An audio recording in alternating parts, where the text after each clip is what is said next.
नमस्कार दोस्तों, यूट्यूब के इस चैनल में आप सभी अभ्यर्थियों का हम स्वागत करते हैं। तो दोस्तों बने रहिए वीडियो में आगे तक। तारीख को अतुल सर के द्वारा एक सौगात दिया गया और बीपीएससी तैयारी 3.0 के लिए भी बोल दिया गया कि अमुक तारीख को एग्जाम होगा, ये होगा। सर इसको लेकर चर्चा करेंगे। सबसे पहला प्रश्न सर ये, कैसे तैयारी करेंगे बच्चे, और 9 वर्ष की शुभकामना बच्चों। देखिए, सबसे पहले आपको और आपके जितने भी दर्शक हैं उन सभी लोगों को 9 वर्ष की बहुत सारी शुभकामनाएं। 2-3 चीजें हैं। इस बार की जो टीआरई 3.0 है, ये पुराने टीआरई से बिल्कुल अलग है। अगर पुराने टीआरई 1 को देखें या 2 को देखें और ये 3 को देखें तो जमीन और आसमान का अंतर है। कहने का तात्पर्य ये है कि टीआरई 1 में बच्चों को बहुत कम समय मिला, टीआरई 2.0 में भी बहुत कम समय मिला, लेकिन अभी अगर आप बात करें तो टीआरई 3.0 के अंदर में बच्चों के पास खूब सारा समय है। आज अगर आप बात करें तो आज जो है आपके पास 1 जनवरी है, 1/1/2024 है, और बच्चों की जो परीक्षा है वो 24/8 को है। मतलब मान के चलिए कि लगभग 8 साढ़े 8 महीने इनके पास पूरा है। लेकिन अब 2 चीजें और हम आपको बताते हैं। टीआरई 2.0 का जब पेपर हुआ तो हमने भी पेपर को देखा, हमने भी एनालिसिस कराया, और हर व्यक्ति को अपनी कमियां ढूंढनी चाहिए। हम लोगों को नहीं देखा। एक बात जो मेरी क्लियरली मुझे ये विजिबल दिखा, वो ये दिखा कि चाहे परीक्षा 6 to 8 की रही हो, चाहे वो 9-10 की रही हो, चाहे 11-12 की रही हो, जो एनसीईआरटी का कवरेज था सर, वो एनसीईआरटी पूरा का पूरा क्लास 1 to 12 का कवर हो रहा था। जैसे ज्योग्राफी के अंदर में अगर मैं देखूं, ज्योग्राफी में क्लास 10th की ज्योग्राफी से और क्लास 11th की जो फिजिकल ज्योग्राफी वाली किताब है, उन दोनों किताबों से 10th और 11th की किताबों से हूबहू लाइन बाय लाइन, मैं कहिए तो स्क्रीनशॉट भी आपको दे दूंगा, वीडियो में लगा भी सकते हैं, लाइन बाय लाइन प्रश्न आए थे। इसीलिए मैं इस बार 2 चीजें छात्रों से कहना चाहता हूं। पहली बात, अच्छा इकोनॉमिक्स की बात कर ले तो इकोनॉमिक्स में से चाहे वो आप किसी भी शिक्षक से पढ़े हो, आपसे सारे के सारे सवाल नहीं बन सकते थे, ऐसा प्रश्न था। और देखिए एक बात और भी है कि पेपर जब हो जाता है, निकलने के बाद ज्ञान देना बहुत आसान है कि पेपर बहुत आसान था, लेकिन इन बच्चों से पूछिए जो उस प्रेशर के अंदर में परीक्षा देते हैं, परीक्षा का पेपर कभी आसान होता नहीं है। इस बात को समझ लीजिए। अब आते हैं दूसरी बात पे कि तैयारी का स्ट्रेटेजी क्या होना चाहिए। आप इस बात को समझिए कि सबसे ज्यादा जो कंसिडरिंग चीजें हैं वो क्या है, वो है उनके सब्जेक्ट्स की बात करते हैं तो आप देखिए 3 है पेपर में। सेक्शन 1 है, सेक्शन 2 है, सेक्शन 3 है। सेक्शन 1 के अंदर में उनके वो लैंग्वेज वाले पेपर थे जिनको इस बार 0 कर दिया गया था, इस बार आयोग कम से कम ये 0 ना करेगा। दूसरा जो सेगमेंट है वो जीएस का सेगमेंट है, जहां पर बच्चे बहुत सारे पिछड़ रहे थे। और तीसरा उनका सब्जेक्ट्स है। सब्जेक्ट्स के अंदर में ये देखने को मिला है कि अमूमन सब्जेक्ट्स के अंदर में बच्चों ने बहुत हाई स्कोर किया।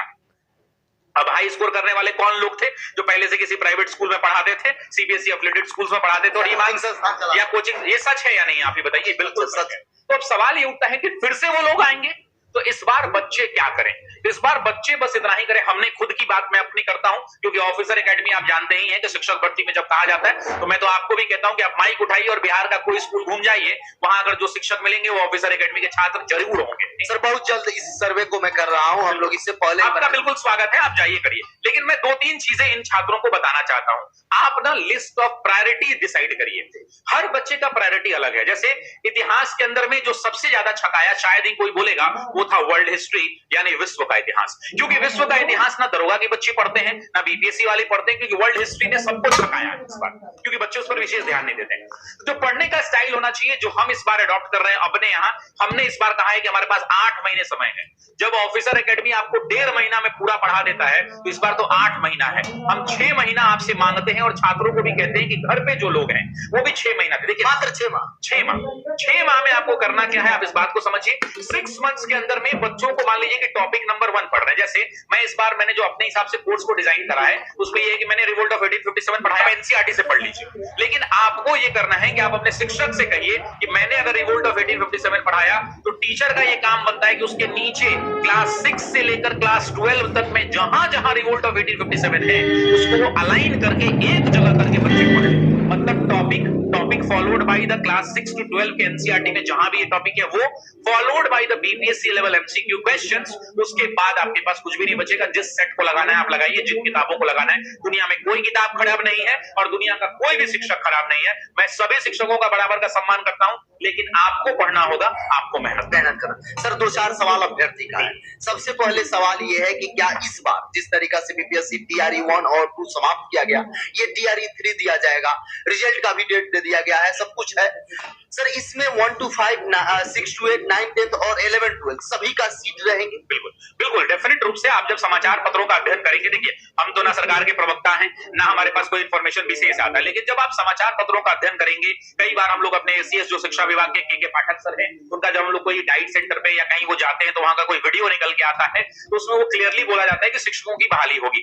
अब शिक्षकों की बहाली में 1 to 5 भी डेफिनेट आएगा, 6 to 8 भी आएगा, 9, 10 भी आएगा, 11, 12 भी आएगा। हाँ, ये दस्तूर ये हो सकता है कि चूंकि प्राइमरी सेक्शंस के अंदर में सीट्स बहुत कम हो सकती है, सेकेंडरी में थोड़ा और ज्यादा हो सकता है और सीनियर सेकेंडरी में और भी, तो सीटों का मूल्यांकन ना आप कर सकते हैं ना हम। लेकिन एक बात जो निकल के आई है वो हमने ये देखा है कि कई बार के पाठक सर ने कहा है कि लगभग 50,000 से ज्यादा वैकेंसियां आएंगी, तो सब लोग ऐसा मान के चल रहे हैं। अच्छा, मान लेते हैं कि 5,000 ही सीटें आएंगी, तो क्या ये छात्र नहीं पढ़ेंगे? बिल्कुल पढ़ेंगे। जिसकी जितनी कलम में ताकत होगी वो कलम से ऊपर पहुंचेगी। सर इस बार बीपीएससी टीआरई 2.0 में सप्लीमेंट्री रिजल्ट कितना लगभग आ सकता है, कब तक आ सकता है? देखिए मेरा निवेदन ये है कि सब इसकी एक कोई प्रक्रिया फिक्स कर देनी चाहिए, क्योंकि होता क्या है कि एक बार में दो जगह पे लोग परीक्षा क्वालिफाई कर जाते हैं और अंततः मान लीजिए थोड़ी देर के लिए कि आप ही 6 to 8 में पास करते हैं और आप ही 9, 10 में करते हैं, तो जरूर सी बात है कि आप 9, 10 को ज्वाइन करेंगे, क्योंकि आप हायर इन लैडर, क्योंकि टीचर में क्या प्रमोशन होगा मुझे बताइए? आज भी आप शिक्षक होंगे और 30 साल बाद भी आप शिक्षक ही होंगे, तो ऐसी परिस्थिति में कोई भी हायर इन द लैडर जाता है, तो वैसी परिस्थिति को अगर आप देखेंगे तो लोग 9, 10 को ज्वाइन कर लेते हैं और 6 to 8 खाली रह जाता है। तो मेरा ये मानना है कि शायद आयोग भी इस प्रक्रिया को अपना रहा है कि जब ज्वाइनिंग कराई जाती है, काउंसलिंग कराई जाए, तो सबसे पहले 11, 12 वालों की करा ली जाए। जिनका 2 रिजल्ट हुआ हो तो वो 11, 12 में ज्वाइन कर लेंगे, फिर 9, 10 में कर लें, फिर 6 to 8 में कर लें, और उसके बाद थोड़ा जल्दी प्रक्रिया जब पूरी हो जाती है उसके बाद जल्द से जल्द सप्लीमेंट्री रिजल्ट की बात कर दी जाए। एक अच्छी बात यह है कि सप्लीमेंट्री रिजल्ट की उम्मीद हम सबको इसलिए भी है क्योंकि टीआरई 1 के अंदर में आया है, भले उसकी संख्या पर मैं कोई बात बोलना नहीं चाहता और मैं अधिकृत भी नहीं हूं उसके लिए, लेकिन आप इन चीजों को देखिए कि सप्लीमेंट्री आया है, तो ऐसी उम्मीद हम 2 में भी लगा सकते हैं कि सप्लीमेंट्री आएगा। और हाँ, ये आयोग कौन सा है? बिहार लोक सेवा आयोग। और कहते हैं ना कि भारत में अगर आज की डेट में गिनती की जाएगी तो लोक सेवा आयोग में सबसे चर्चित अगर कोई नाम आएगा तो बिहार लोग आएगा। एक बात को समझ लीजिए, 2.5 लाख लोगों का 2.5 लाख लोगों को नौकरी दे देना किसी एक आयोग के लिए बहुत बड़ी चुनौती होती है। इस बात को आपको और हमको और छात्रों को भी समझना होगा। तो आयोग बहुत अच्छे से काम कर रहा है। और एक बात और आपने देखी होगी कि जितने भी छात्र आयोग को अपने ग्रीवांसेस बताते हैं, कुछ मैकेनिज्म में सुधार करने के लिए बताते हैं, वैसी परिस्थिति में आयोग उनको तुरंत ऑप्ट करता है और उसके बाद त्वरित कार्रवाई करते हुए उसको जो है अपना लिया जाता है। तो ये एक अच्छी खबर है। सर पेपर में जिस तरीका से दिया गया था कि बच्चे का जो डिमांड हो रहा था 1 कैंडिडेट 1 रिजल्ट जो आप बता रहे थे ऊपर से अतुल सर के द्वारा, रविभूषण सर के द्वारा बताया गया कि समय इसमें लगेगा, तो ये भी हो सकता है क्योंकि अतुल सर बहुत सारा चीज एडॉप्ट करते हैं जिस तरीके से बताया, कहीं ये भी हो कि बीपीएससी टीआरई 3 में इसको शामिल भी कर लिया जाए क्योंकि उसमें समय है, उसमें सब कुछ है। देखिए ऐसा नहीं होगा, मुझे लगता है और ईश्वर से प्रार्थना यही है कि छात्र हित में भी यही होगा कि टीआरई 2 के बच्चों को टीआरई 2 के सप्लीमेंट्री में शामिल कर लिया जाए, क्योंकि आप उन बच्चों से आपके कमेंट बॉक्स में पूछिएगा उनका दर्द, जिनका आधा नंबर से 1 नंबर से या यूं कहें सबसे ज्यादा दर्द तो उनसे पूछिएगा जिन बच्चों का अपने डेट ऑफ बर्थ के कारण रिजल्ट छूट जाता है। तो वैसी परिस्थिति में अटेम्प्ट दिया जाए। तो दोस्तों इस वीडियो में फिलहाल इतना ही। आगे की अपडेट के लिए चैनल के माध्यम से जुड़े रहिए। धन्यवाद।